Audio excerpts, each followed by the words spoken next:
Top 10 faktov o brawlerovi Nita. Poďme na ne. Prvý fakt. Jej super útok privoláva medveďa Brucea.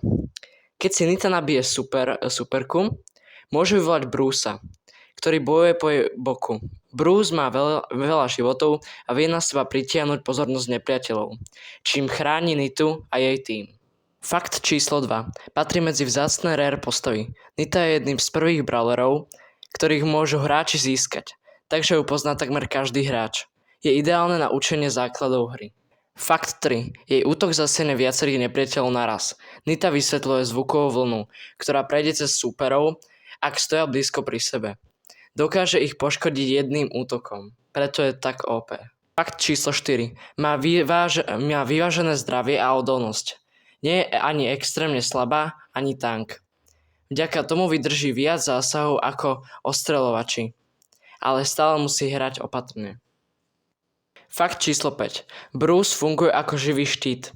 Medveď často absorbuje strely namiesto Nity. V správnej chvíli môže zachrániť celý tím, napríklad pri obrane cieľa. Fakt číslo 6. Super sa je nabíja pomerne rýchlo. Ak Nita dobre Fakt číslo 6. Ak Nita zasiahne dobre súpera, dokáže vyvolať Brucea aj viackrát za zápas, čo jej dáva veľkú výhodu. 7. Jej dizajn je inšpirovaný prírodou. Má medvediu čiapku, jednoduché oblečenie a pôsobí ako dieťa vyrastajúce v divočine.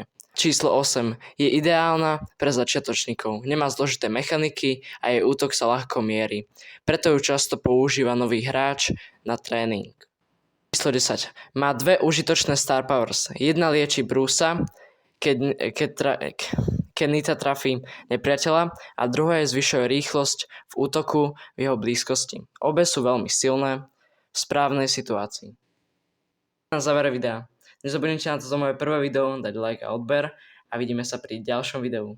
Ak chcete ďalších takéto fakt, tak zakliknite odber a dajte like. Ďakujem, pomôže mi to v mojej tvorbe.